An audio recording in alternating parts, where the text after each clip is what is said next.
दिल्ली में आज नरेंद्र मोदी अपनी दूसरी चुनावी रैली को संबोधित करने जा रहे हैं। द्वारका में ये रैली होने जा रही है। कुछ ही देर में नरेंद्र मोदी यहां पर पहुंचने वाले हैं, लेकिन उससे पहले यहां पर अगर हम भीड़ की बात करें तो भीड़ अभी से ही जुटनी शुरू हो गई है। आप देख सकते हैं मेरे पीछे यहां पर काफी संख्या में लोग जो है वो पहुंच चुके हैं। हालांकि टाइम जो है रैली का वो 2 बजे का दिया गया है, लेकिन उसके बावजूद भीड़ जो है अभी से जुटनी शुरू हो गई है।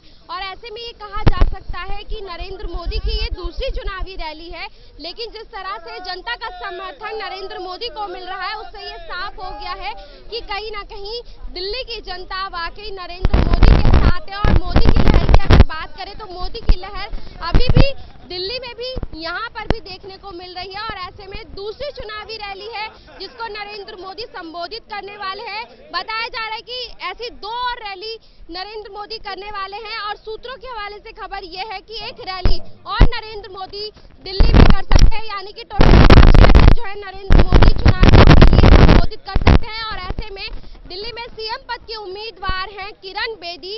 अब की बार जो चुनावी प्रक्रिया है वो कुछ अलग होने वाली है। और ये कहा जा सकता है कि जिस तरह से नरेंद्र मोदी ये रैलियां कर रहे हैं और यहाँ पर जो भीड़ जुट रही है उससे ये अंदाजा लगाया जा सकता है कि जो 4 जीतों में केंद्र सरकार ने जीत हासिल की है वो वाकई दिल्ली में भी ये भीड़ या ये कहें ये जनता का समर्थन नरेंद्र मोदी को जीत जरूर दिलाएगा। कैमरा पर्सन नीरज के साथ शगुफी खान, मुंसिफ टीवी, दिल्ली। अब तो दिल्ली पर कुछ मेरा भी तो हक बनता है।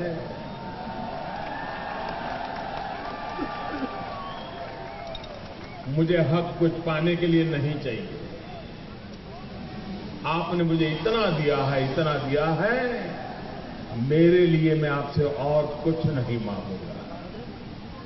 लेकिन अगर मैं चाहता हूं, आपने मुझे जो दिया है, दिल्ली मुझे 7 लोकसभा की सीटें दें और पूर्ण बहुमत की दिल्ली में सरकार बनाने के लिए अवसर दें, इससे बड़ी कोई बात नहीं होती है। आपने मुझे वो दिया है, अब मुझे ब्याज समेत उसे लौटाना है। विकास करके लौटाना है। यहां की समस्याओं का समाधान करके लौटाना है। और इसलिए मेरे भाइयों बहनों, मुझे आप सेवा करने का मौका दीजिए। आपकी समस्याओं का समाधान करने के लिए एक टेबल पर बैठ करके बातचीत कर सकूं, ऐसी मुझे दिल्ली में सरकार दीजिए। अच्छा, हमारे कांग्रेस के मित्रों को और हमारे विरोधियों को इस बात का भी दर्द हो रहा है कि मोदी नसीब वाला है। अरे नसीब वाला मोदी नहीं है, 125 करोड़ देशवासियों के हाथ जिसके सर पर हो, उससे बड़ा नसीब नहीं होता है। उससे बढ़कर के कोई नसीब नहीं होता है। जहां 125 करोड़ देशवासियों के आशीर्वाद जिसके सर पर रहे, उससे बड़ा देश का कोई नसीब नहीं होता है। और इसलिए हर सफलता में झूठ के सहारे नई नई बातें बताते रहना और देश को गुमराह करने का प्रयास है। क्या भाइयों बहनों, भैया आराम। हमारे देश में जो सामर्थ्य है, क्या ये सामर्थ्य मोदी प्रधानमंत्री बनने के बाद आया क्या? पहले सामर्थ्य था कि नहीं था भाई? देश के 125 करोड़ में ताकत थी कि नहीं थी? देश के नौजवान में ताकत थी कि नहीं थी? देश के किसानों में ताकत थी कि नहीं थी? देश की माताओं बहनों में ताकत थी कि नहीं थी? यह देश शक्तिशाली था, लेकिन देश को ऐसी सरकारें मिले, ऐसे नेता मिले, हर गली मोहल्ले में ऐसे लोग मिले, जिसके कारण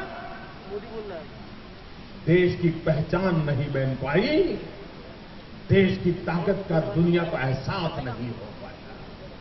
आज भाइयों बहनों, मैं 125 करोड़ देशवासियों की ताकत के सहारे खड़ा हूं और इसलिए दुनिया के किसी भी मेहरबान से बात करता हूं, आंख में आके बात करता हूं। दुनिया की कितनी बड़ी ताकत क्यों न हो भाइयों, मैं बराबरी का व्यवहार करता हूं। और मुझे जब मैं लोकसभा का चुनाव लड़ रहा था, तो मेरा मखौल उड़ाया जाता था, मजाक उड़ाई जाती थी। ये मोदी को गुजरात के बाद कौन जानता है, कौन पहचानता है?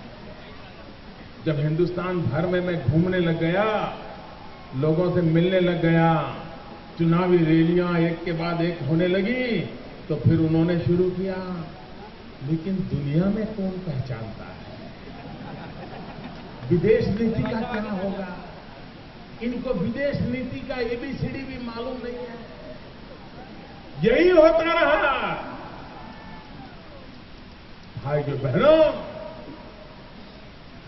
जिसे देश की नीतियां मालूम होती है ना, उसके लिए विदेश नीति कठिन नहीं होती। उसमें मैंने महिला सुरक्षा के बारे में बताया। हाथ खड़ा करो जिसको याद है। अच्छा, उसी के बारे में मैं एक शब्द आपको और बताऊंगी। मेरी सिविल डिफेंस लोगों से बात हो गई। सिविल डिफेंस के लोग तैयार हैं, 3000 से लोग ज्यादा तैयार हैं ऑलरेडी सड़कों पे जाने के लिए, और 15,000 तकरीबन लोग हाजिर हैं। 3 दिन के इसी हफ्ते के बीच में 3 दिन में तो वो 3,500 आपके लिए लागू हो जाएंगे सड़कों पर, और हफ्ता खत्म होते होते हो सकता है हजारों में सिविल डिफेंस और होमगार्ड के वॉलंटियर महिलाओं की सुरक्षा में सड़कों पे उतर आएंगे। कैसा लगा? कैसा लगा? बोलो कैसा लगा? अगर अच्छा लगा तो बोलो अच्छा। कैसा लगा? 15,000, हजारों की तादाद, और ये नंबर बढ़ सकता है। और ये युवा होंगे, महिलाओं और पुरुष दोनों, लड़के और लड़कियां, युवा और मेरी बहनें और भाई, छोटे युवा लोग, ये लोग सड़कों में आपकी सुरक्षा के लिए सड़कों पे उतर आएंगे पहले 3 दिन में, और हफ्ते में हजारों लोग। कई बिना वर्दी के होंगे, उनको अगर कोई लड़की को छेड़ा जाएगा तो वो पकड़ा जाएगा। ये मैं वार्न कर रही हूं इस वक्त कि अगर कोई लड़की को छेड़ा जाएगा तो वो डिकॉय उसको पकड़ लेगा। ये हमको ये फैलाना है, पुलिस के साथ मिलकर काम करना है, पुलिस से काम लेना है, पुलिस के साथ मिलकर काम करना है, उनसे भी अच्छा काम लेना है और खुद भी करना है। इसको और मैं विस्तार में नहीं बताऊंगी क्योंकि मैं कल बता चुकी हूँ। इसका मैं क्लियरेंस ब्लूप्रिंट, ये ब्लूप्रिंट आपको दे चुकी हूँ, ये मेरे ट्विटर हैंडल पे है, आप उतार सकते हैं। महिलाओं की सुरक्षा की जिम्मेवारी आपकी मुख्यमंत्री उसका अगुवाई करेगी और उसको डट के मुकाबला करेगी। मेरी हर महिला ये विश्वास लेके चले कि मेरे होते हुए बदमाशी नहीं चल सकेगी। रोज सुबह उठ करके तय करते हैं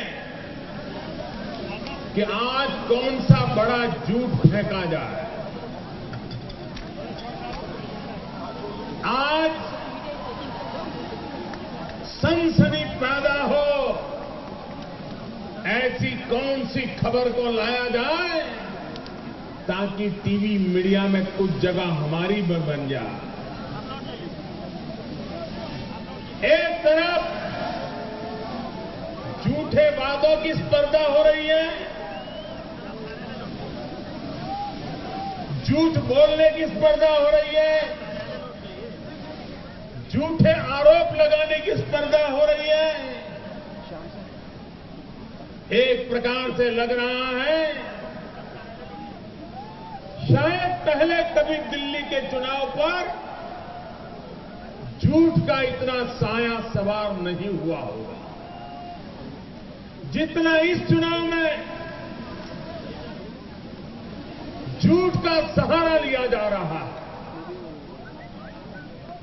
भोला भाला चेहरा करके जनता को मूर्ख बनाना, और जब अंदरूनी बातें करते तो कहते हैं अरे भाई छोड़ो, आखिर के 24 घंटे का सवाल होता है। आप आज एक झूठ फेंको, लोग उसकी सच्चाई खोज करके आएंगे, तब तक 24 घंटे में दूसरा झूठ फेंक देंगे, लोग पहले वाला भूल जाएंगे। अब मैं युवाओं के लिए आज बताना चाहती हूँ कि मैं युवाओं के लिए क्या लाई हूँ। आओ सुनो, बहुत सुंदर कहानी है। क्या आप में से मुझे ये बताइए, हमारे पास रूडी प्रताप जी बैठे हैं, स्किल्स डेवलपमेंट सारी मंत्रालय इनके पास है। अभी मैंने उनसे बात की है, जितनी अनऑथराइज कॉलोनीज ऑथराइज हुई है, सैंक्शन हुई है, और जितनी झुग्गी झोंपड़ियों कॉलोनियों में ये हमें स्किल्स डेवलपमेंट के लिए काम देंगे, स्किल्स डेवलपमेंट के लिए हमें सुविधा देंगे। मंजूर है? अच्छा लगा? ये झुग्गी झोंपड़ियों में हम लोग सर्व शिक्षा, ये जो शिक्षा है जो आपको कामकाजी बनाएगी, वोकेशनल ट्रेनिंग देगी, झुग्गी झोंपड़ियों में नहीं है, अभी नहीं है। अनऑथराइज कॉलोनीज में पॉलिटेक्निक्स नहीं है जो ऑथराइज हो रहे हैं। दिल्ली में आज नरेंद्र मोदी ने अपनी दूसरी चुनावी रैली को संबोधित किया है और ऐसे में यहाँ भीड़ का अंदाजा लगाकर ये देख सकते हैं कि कितने लोग जो हैं यहाँ पर नरेंद्र मोदी के लिए जुटे हैं। और ऐसे में आज जिस तरह से नरेंद्र मोदी ने स्टेज से अपना भाषण दिया, इन लोगों को कहीं ना कहीं साफ हो गया है कि वाकई नरेंद्र मोदी उनके साथ हैं। और नरेंद्र मोदी ने ये साफ कर दिया है कि पूर्ण बहुमत की बीजेपी सरकार चुने। लेकिन जिस तरह से ये लोगों का हुजूम नरेंद्र मोदी के लिए उमड़ा है, ये कहे किरण बेदी के नाम पर जो चुनाव लड़ा जा रहा है, उससे ये साफ हो गया है कि वाकई ये जो ये पब्लिक है ये नरेंद्र मोदी के साथ यहाँ पर नजर आ रही है। मोदी के नारे यहाँ पर लगाए जा रहे हैं। ऐसे में जिस तरह से ये लोगों का समर्थन मिल रहा है, दूसरी चुनावी रैली नरेंद्र मोदी ने संबोधित करी है हालांकि, और लोग काफी इस रैली में जुटे हैं। और जिस तरह से ये लोग यहाँ पर जुटे हैं, उनके अंदाजा लगाया जा सकता है कि वाकई लोगों का हुजूम उमड़ा है। और ऐसे में जिस तरह से नरेंद्र मोदी चुनावों के लिए कोई कसर नहीं छोड़ रहे, उसी तरह जनता का भी समर्थन नरेंद्र मोदी को या ये कहे बीजेपी सरकार को मिलता हुआ जरूर दिख रहा है। कैमरा पर्सन नीरज के साथ शगुफी खान, मुंसिफ टीवी, दिल्ली।